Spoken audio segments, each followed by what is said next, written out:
Emmanuel Philibert, duc de Savoie, 1528-1580, connu sous son surnom de Testa di Ferro, tête de fer, en piémontais, était l'une des figures historiques les plus importantes du XVIe siècle, réputé pour ses prouesses militaires et sa ténacité dans la récupération des territoires de Savoie après des décennies d'occupation.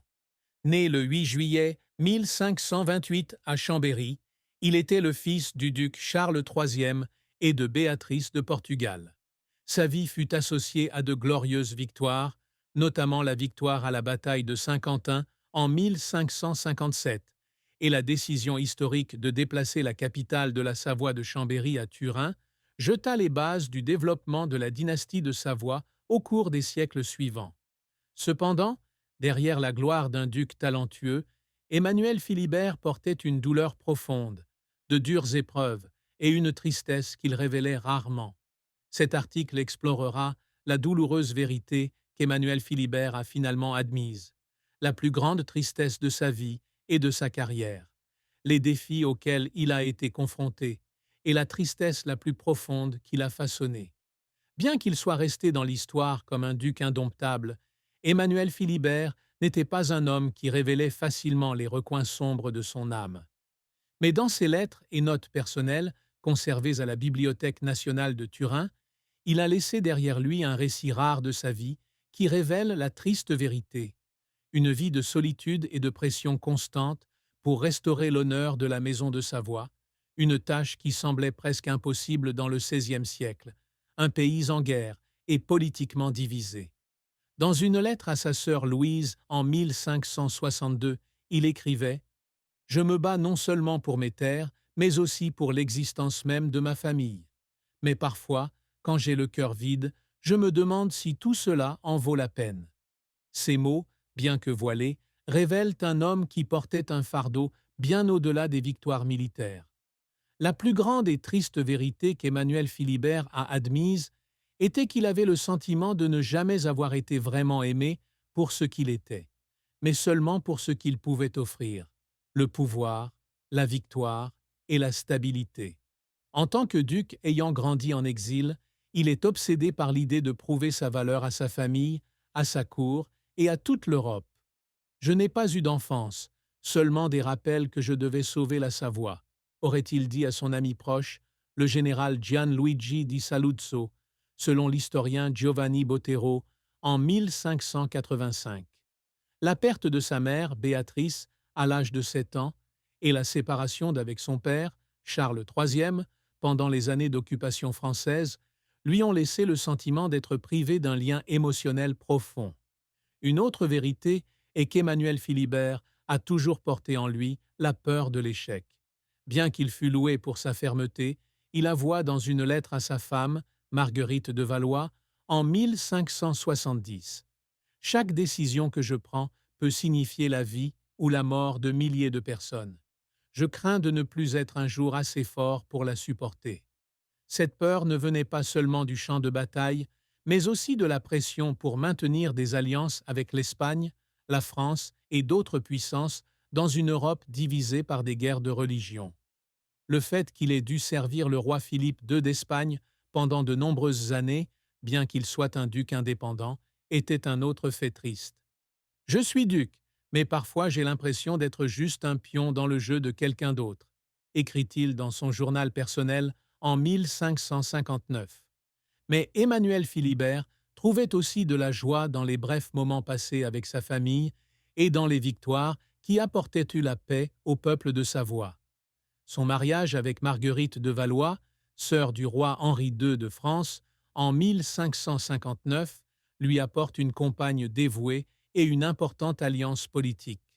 La naissance d'un fils, Charles-Emmanuel Ier, en 1562, fut une grande joie, même s'il eut rarement le temps de lui consacrer du temps. « Je veux être père, pas seulement duc », écrit-il dans une lettre à Marguerite en 1563. Ces joies, aussi précieuses soient-elles, ne peuvent effacer la triste vérité qu'Emmanuel Philibert mène une vie solitaire, liée par des responsabilités et des attentes. La plus grande tristesse dans la vie d'Emmanuel Philibert fut la perte de son enfance et les années d'exil qui le laissèrent à jamais étranger dans son propre pays. Alors qu'il n'a que 4 ans, en 1532, les forces françaises du roi François Ier envahissent la Savoie, forçant sa famille à quitter Chambéry et à s'exiler auprès des cours d'Italie et d'Espagne. Sa mère, Béatrice, meurt en 1538 de maladie, laissant Emmanuel Philibert aux soins de précepteurs et de conseillers militaires. Je ne me souviens pas du visage de ma mère, seulement de ses paroles qui me disaient d'être fort, aurait-il confié à des courtisans en 1560. Selon l'historien Francesco Guicciardini. Cette perte, ainsi que la chute progressive du pouvoir de son père, Charles III, ont laissé une profonde cicatrice sur son psychisme. Un autre de ses chagrins fut son incapacité à protéger le peuple de Savoie des souffrances de la guerre durant ses premières années en tant que duc. Bien qu'il ait finalement récupéré le territoire grâce à la paix du Cateau-Cambrésis en 1559, les années précédentes, lorsque la Savoie était divisée entre la France et l'Espagne, avaient laissé des milliers de ses citoyens dans la pauvreté et la violence. J'entends leurs cris dans mon sommeil, mais je ne peux rien faire tant que je suis sans terre, écrivait-il dans une lettre à son cousin Philippe, en 1556. Cette tristesse s'accentua lorsqu'il retourna en Savoie et fut témoin des ravages de la guerre.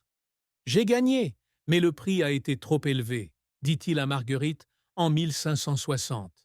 Carrière. La carrière d'Emmanuel Philibert est une histoire de persévérance et de talent militaire, mais aussi de défis et de sacrifices. Il a commencé sa carrière comme commandant militaire sous le roi Charles V du Saint-Empire romain germanique, puis sous Philippe II d'Espagne. En 1553, à l'âge de 25 ans, il est nommé duc de Savoie après la mort de son père. Mais à cette époque, la majeure partie du territoire savoyard est encore sous contrôle français.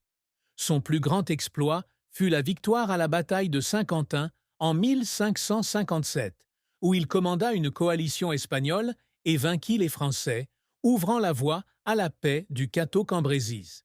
Ce traité lui rendit la Savoie et le Piémont, marquant le retour de la famille de Savoie sur la carte de l'Europe.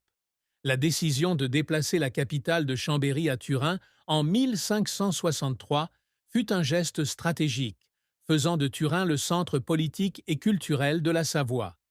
Il réforma également l'armée, construisit un système de forteresses et favorisa le commerce via les routes à travers les Alpes, jetant ainsi les bases de la prospérité de la Savoie au cours des siècles suivants. Je veux que la Savoie ne soit pas seulement une terre, mais une nation, déclara-t-il dans un discours au Concile de Turin en 1565. Il était également un diplomate habile, maintenant un équilibre entre la France, l'Espagne et les États italiens au milieu des guerres de religion. Cependant, sa carrière n'a pas été sans échec. Au cours des années 1540, alors qu'il était jeune, il échoua dans plusieurs campagnes mineures en Italie, ce qui lui valut le mépris des généraux espagnols. Il m'appelle le garçon de Savoie et se moque de mes ambitions, écrit-il dans son journal en 1548.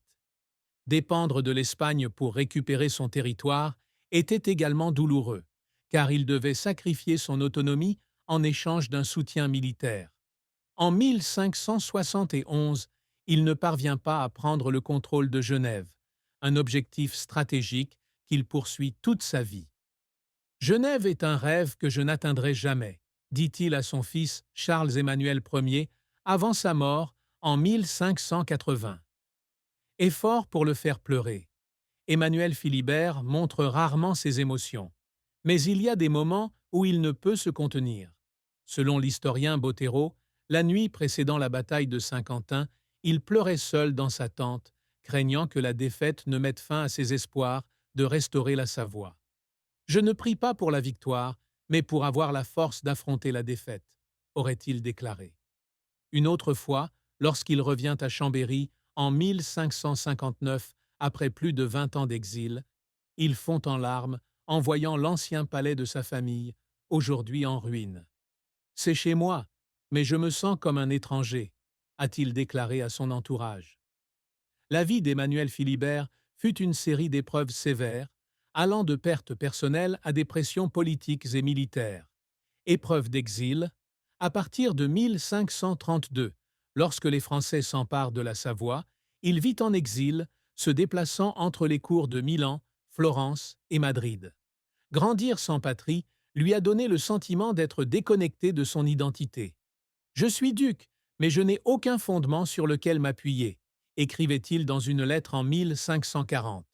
La séparation d'avec son père, Charles III, emprisonné par les Français de 1536 à 1541, ajoutait à son sentiment de solitude. Défi militaire. En tant que commandant militaire, Emmanuel Philibert a dû faire face à la pression de diriger des armées bien plus grandes que son expérience. La bataille de Saint-Quentin en 1557 en est un exemple.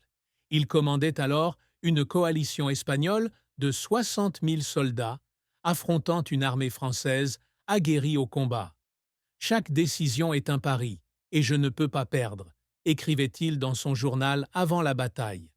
Il a également dû faire face à la suspicion de ses alliés espagnols, qui le considéraient souvent comme un duc mesquin plutôt que comme un dirigeant égal. Défi politique. Après la restauration de la Savoie, Emmanuel Philibert doit maintenir un équilibre